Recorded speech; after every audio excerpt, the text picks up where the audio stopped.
All right, guys. So, sorry about that little delay there. Wanted to give time for stream to catch up to me. So cool. We're gonna be going over just some. I shot a quick video, and I already have some stuff set up in the project here.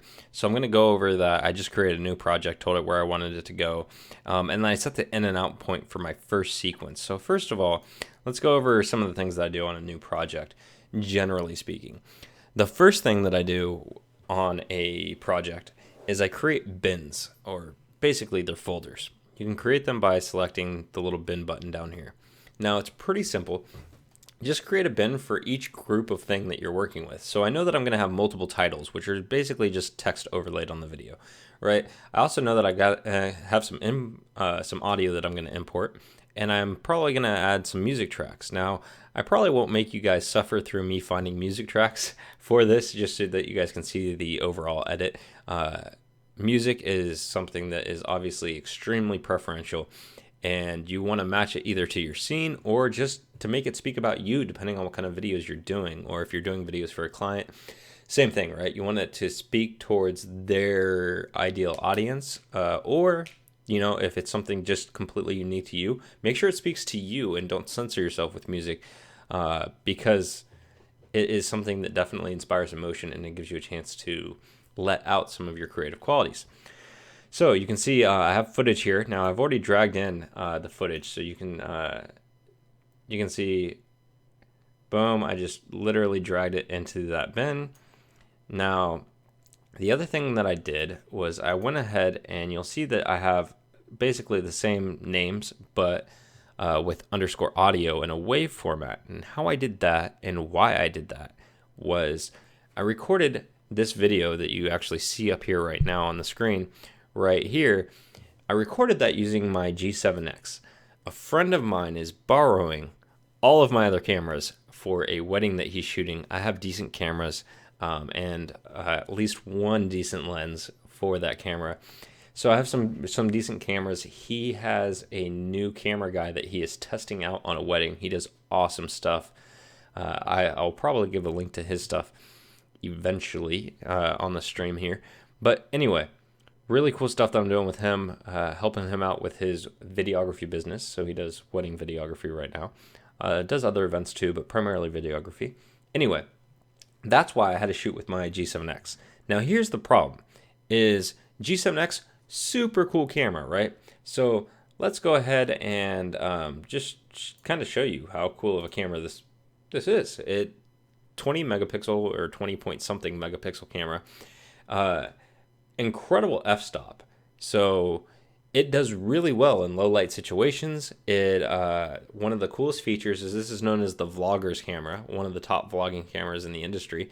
Sony has their own version of it too, but you can see that this thing has an articulating head, and this allows you to, it has a big LCD screen. So I'll show you, that is actually a pretty big LCD screen. It has tap autofocus. You can do panning autofocus. So like, let's say that, I'm really close here. You can tap on my face, and then you could actually tap somewhere in the background, and it would pull focus between two different points, and it does it extremely smoothly.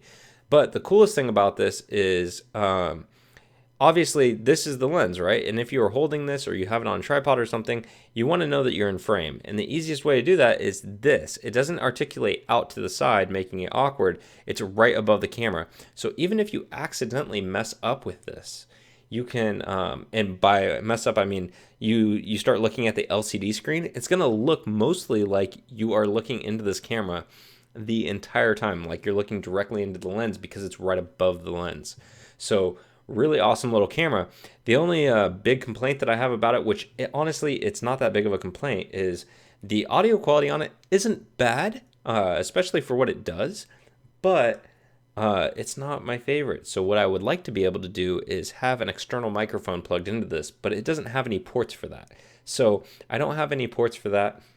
I could have recorded you guys can kind of see the edge of my pop filter at least for the microphone that I'm using now. And that is a Yeti Pro, by the way, or Yeti. I don't know. Maybe it is a Pro. I'm pretty sure. Anyway, And then I had it using this like little tripod thing right here, right? So this little tripod is what held it up, and it was literally just over there, shooting this entire video that you see right here. So that was pretty cool. Now this tripod, by the way, goes down to like super midget size, and I'm knocking stuff over on my desk. So this goes down to like super midget size. So having a little tripod like that really works. The video quality and the how it works in low light is extremely good. So I'm going to show you guys how I fixed some of the audio, and the fact of the matter is it really wasn't that bad in the first place. So I'm just going to go ahead and bring up Audacity. And before I do that, in order to edit video audio in Audacity, you do need some plugins. So you're going to want Audacity is free. It's a free audio editing software. It does a really good job for most things, and it's really simple to use. So I'll show you guys a quick trick with that. But before I do that, I believe I've included. Let me make sure. In the live stream, you guys are going to see. If you don't see it yet, you will in a second. To edit video. Here we go. Cool. So you guys definitely see some, you should see at least in the video description now, the link to what I'm about to show you. So you need this FFmpeg, right? And you should get Lame too. This allows you to work with MP3 files natively here in Audacity. Whether you're using Windows or Mac, it doesn't matter. There's Mac right here. This is obviously, I do most of my live streaming on my Windows computer. It's really powerful, has a good processor, has a really good graphics card, or a pretty decent graphics card, I should say. It's not the top of the line or anything, but has a lot of power. So that's what I normally do this stuff on.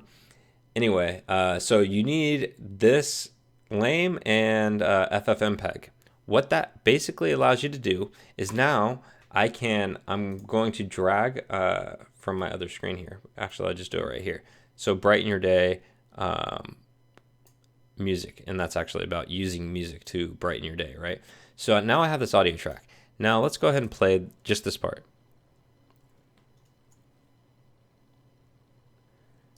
So you guys hear all that background noise? I'll play it again real quick, but I don't so much mind the mouse clicks and stuff like that. You'll hear me typing too. But what I do mind is that kind of almost like a wind noise, even though it's just on a tripod, right? So I don't like that. So we're going to remove that. By how I'm doing that is I'm selecting the portion of the track that has that in it.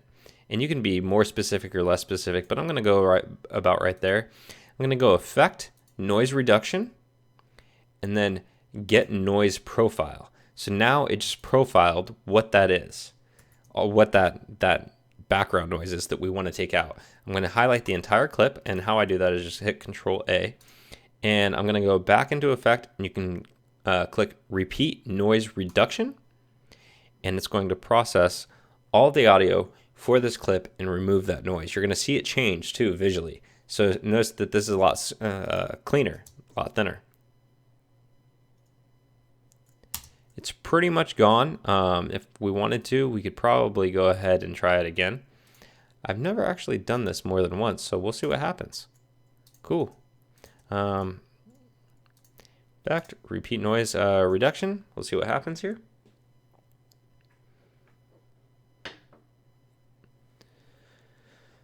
All right, cool. It looks like it did a pretty dang good job. So yeah, did a really good job actually. I should have done this in the first place. So now we're gonna go back to our audio. Yo, hey. Real quick tip to brighten your guys' day. All right, so you can hear the audio. It's not horrible. Yo, hey. Real quick. But it's not great. So what we want to do to kind of repair this audio now is just make sure your track's selected, or that nothing's selected, and it should apply to your entire track. I like to make sure it's all selected because it makes me feel better in my brain. So we did the noise reduction already. What we want to do now is we want to go to equalization, and what we're going to do is a bass boost first, and then after it applies that, now we're going to go to effect and equalization again, but this time we're going to select a treble boost. Now, we could do this in all one action and create our own preset, but I like doing it in these separate phases because it's going to treble boost based on the bass boost, but we get a little bit better sounding thing going on now. Yo, hey. Real quick tip. So my voice sounds a little bit more clear. It sounds a little bit better. This is what we're going for here. So I'm going to select the entire clip again. There's a couple more steps that we got to do to make sure that this audio is going to sound as good as it possibly can. So I'll go ahead and normalize the clip now. And then I'm going to apply the compressor next. And you'll see this screen pops up. Just hit OK. And then after this compressor happens, basically we should have some really good audio. Real quick tip to brighten your guys' day. When you're working, when you're doing anything like that. So that audio sounds a lot more clean, a lot better. The silences in between me speaking are much, much cleaner. They're actual silence now, as opposed to what it was. So then after that, I exported this by file, export audio, where you can hit Control-Shift-E. I believe it's Command-Shift-E on a Mac. And export that audio, rename it whatever you want. And I'm not going to save it because I already did that here with both of the video clips that I'm going to be working with today. So you're going to see that this is the first one that I'm doing. Right, I haven't done any edits. Well, the only thing that I did do is you can see that I set some in and out points here.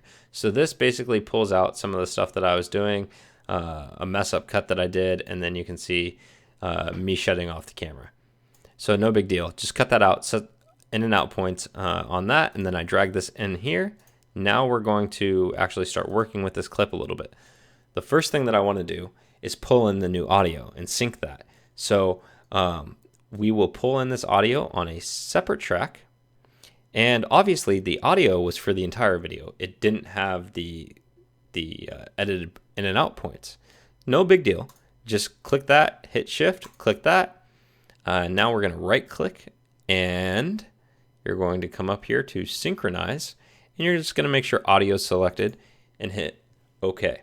Now you can see this goes ahead and cleans up the entire track. Now I'm going to hit C to go to my cut tool, and that little indicator right there, you can see the indicator up here is showing right there. So I know that's the beginning of my clip, and I'm going to do the same thing on the X side. Hit V to go back to my selection tool right here, and I'm going to delete the extra audio. So cool. So now what we're going to do is we're going to highlight both of those again. We're going to right click in this extra area and ripple delete. That'll pull our clip and our audio back. Now the last thing that I want to do is, because I'm truly replacing this audio and I'm cool with that and I totally understand that that's what's going to happen, is I'm going to do a quick play real quick to make sure that the audio is synced up the way that I want. And then if it is, I'm actually going to I'm going to unlink the audio from the original clip and then link in the new audio. And I'll show you how to do that. So let's just do a quick cut here. Hey guys, what's up? So, just want to let you know I'm going to be sending some awesome videos your way. I'll be posting them Mute that first track. Here pretty soon. One is going to be a... All right, audio appears to be synced. So instead of having to mute this track like that, I'm just going to right click on this, and these are actually linked. So if you tried to delete the audio track, it would delete the video trap too. The track, not trap. So unlink, boom. Now I can delete that. I'm just going to drag this one up and we'll highlight both of those and link them. Right click to link. Cool. So now if I move these around, boom, doesn't matter what I do with them, they're always together. Cool. So now we have this track linked up. So what I'll generally do is I'll click the track, hit Control D. That'll apply my default transitions to the very beginning of the clip. Now, the thing about that is that I normally mess with these default transitions, at least extend them a little bit, and put some sort of title screen on or something like that. Now, no big deal. You saw the transition happen. Cool, we're good there. As far as my sequence goes, just so you guys know, I am rolling a DNX 1080p sequence setting since I'm on a Mac. If I was not on a Mac, I would probably be using a different sequence setting there. So, or sorry, if I was on a Mac, I'd be using a different sequence settings. I like the Apple ProRes sequence settings for Mac. So if you're on a Mac, definitely check out Apple ProRes. You might have to go to custom. Actually, I'll show you real quick on a Mac. Oops, that was properties, not sequence settings. Sequence settings. So you would go to custom, and then you'd be messing with it from there, and you'd see the preview file format and all that stuff, and the codec. You'd be able to check ProRes.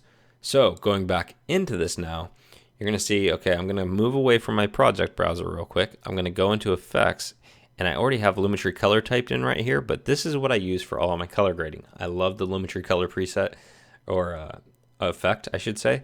It's basically a sneaky way of messing around with speed grade without going into speed grade because I'm lazy. So the other one that you can do is you can do stuff like Adobe Prelude and ingest your clips that way. And while I don't mind doing that, these clips are really short. Like you can see that this one is around 1 minute and 40 seconds now that it's trimmed down.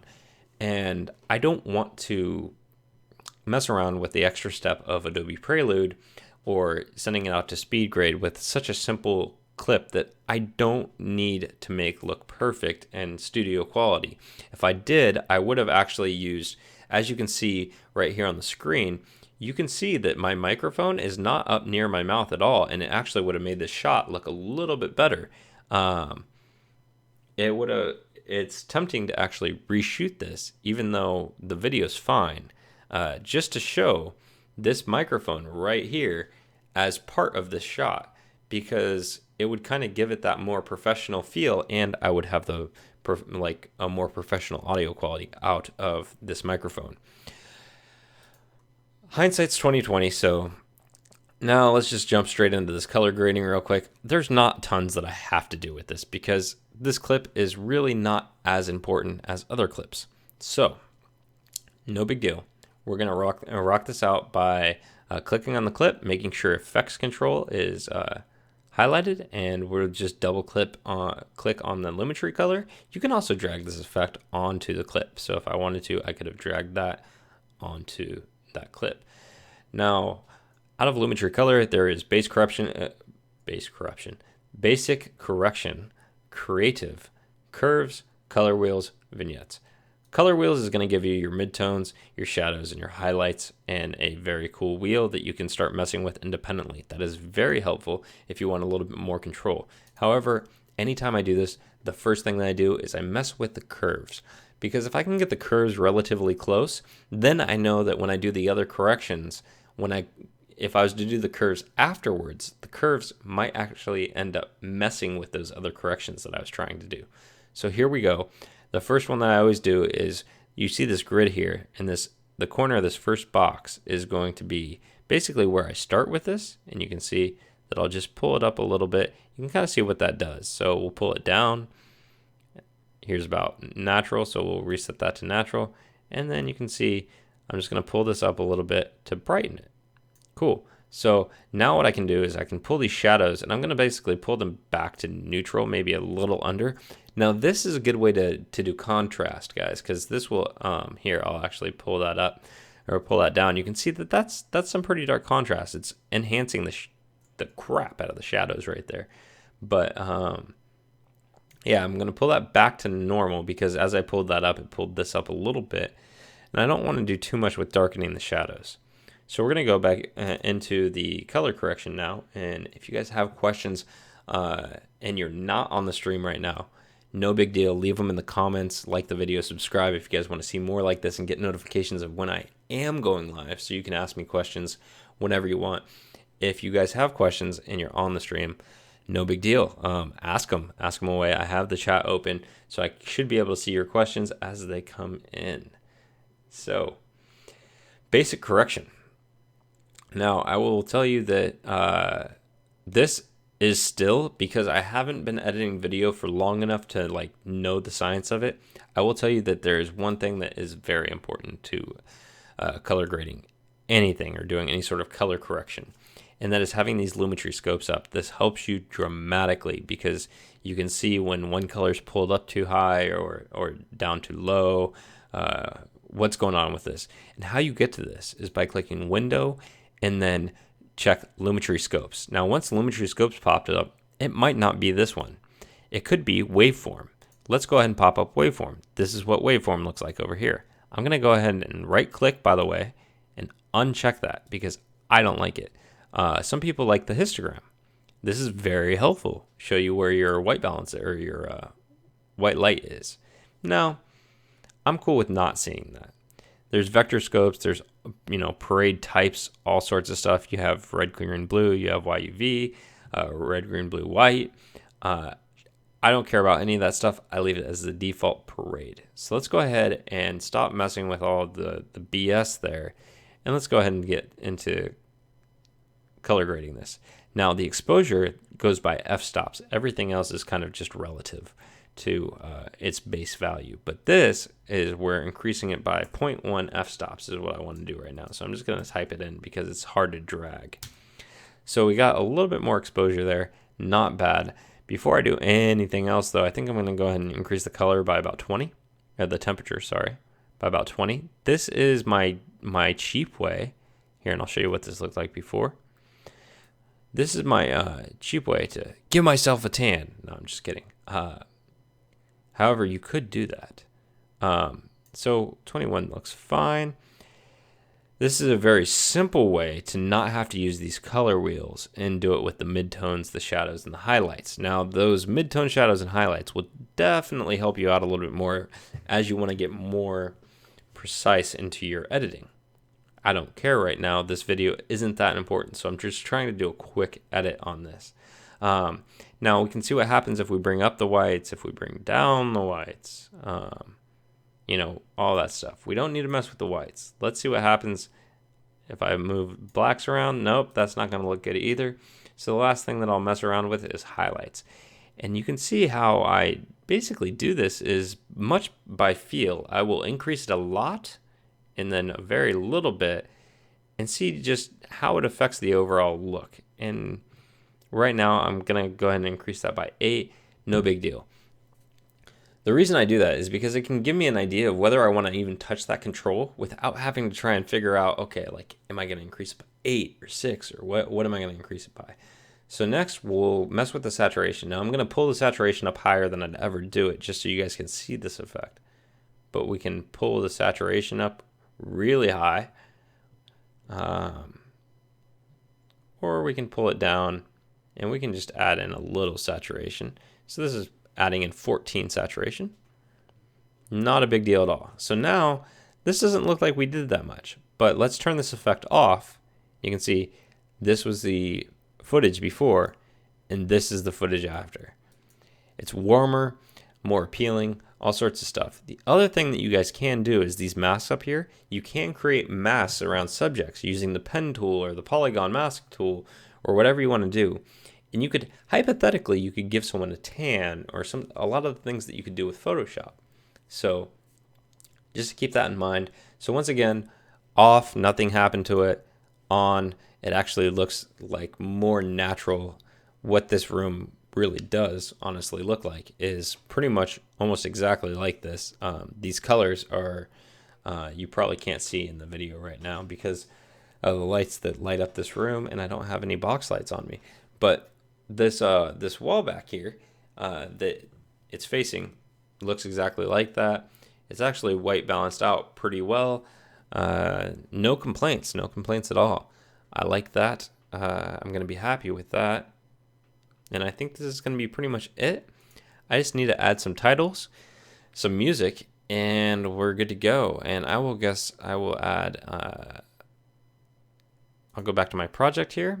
I'm going to minimize my sequences and minimize my audio. And then we'll go ahead and select titles, and we'll go ahead and do a new still. And then, cool. So this is just my Blake Rogers title. This basically just shows who I am. So very simple. Cool. So boop, boop, boop, boop.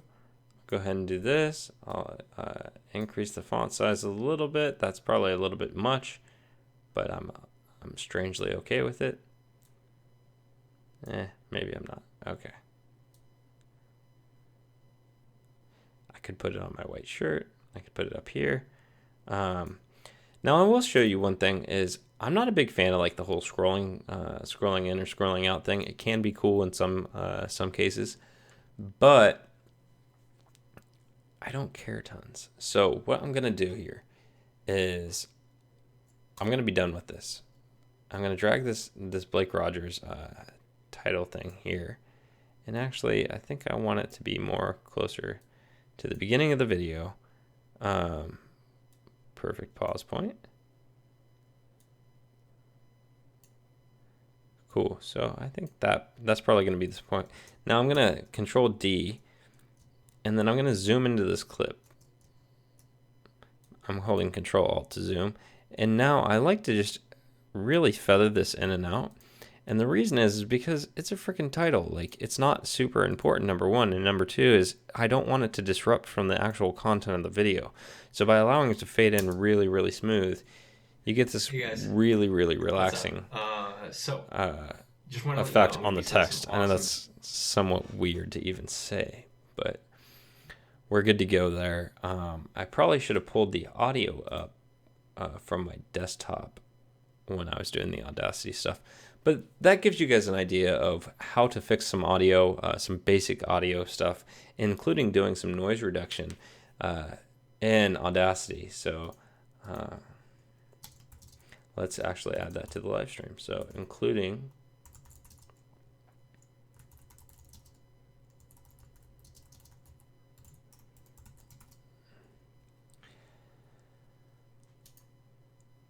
cool.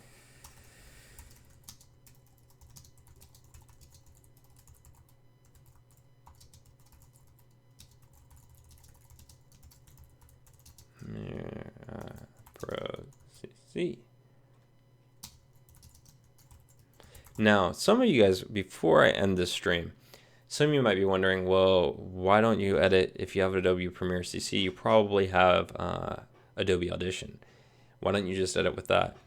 And I could, and actually it's really easy to do from inside here, because I mean you could basically right click and on the audio that's connected to the video, click send to Adobe Audition, and then edit it in that.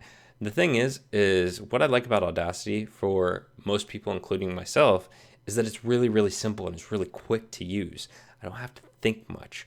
By using those equalizer effects and the compression and stuff like that and the noise removal, it happens really quick. Now, I'm getting better with Adobe Audition to where I can almost do it the same speed that I can with Audacity, but not quite. And I think most people, Audacity is an easier option and it's free. So I wanted to show that on the live stream. And then you just save it as a separate audio file. Not that big of a deal. It takes up a little bit more space, but it's just the audio. It's not the video too. So not the biggest of deals when it comes to space and what that takes up. But anyway, that's going to end today's live stream, guys. I am going to zoom back out to my sequence, and I'm going to add another title or two, maybe a transition towards the end, and then add some music into this video track, something subtle under my voice. So when you hear videos your way, I'll be posting them up. Believe it or not, having video under your voice actually works really, really well. So good stuff. Anyway, I hope you guys enjoyed this. This is for a fitness product that I'm doing, so fun stuff there. And I figured I'd show you guys some behind the scenes. So rock on. This video should be up on my YouTube within an hour or so, as far as the Pure Random channel goes. Like, subscribe, so that you guys get notifications when I'm going on live next, and you can ask me questions while I am live about video editing, even about code and software, because I do still code on this channel live every now and then. I usually forget, but I'll try and get better at that one, guys. So, and there's one project that I'm working on right now, actually. I don't do much coding anymore, but one guy, I'm not going to say his name, but he convinced me to start working on software again and did it very effectively. But the project is a little bit top secret, not like military top secret, but I can't talk about it. So sorry about that. If you guys are looking for more coding videos, definitely comment and let me know what kind of videos you guys want to see. So until next time, guys, I'll talk to you later. Don't forget to smile. Have an amazing day, and I'll see you guys next time. Bye.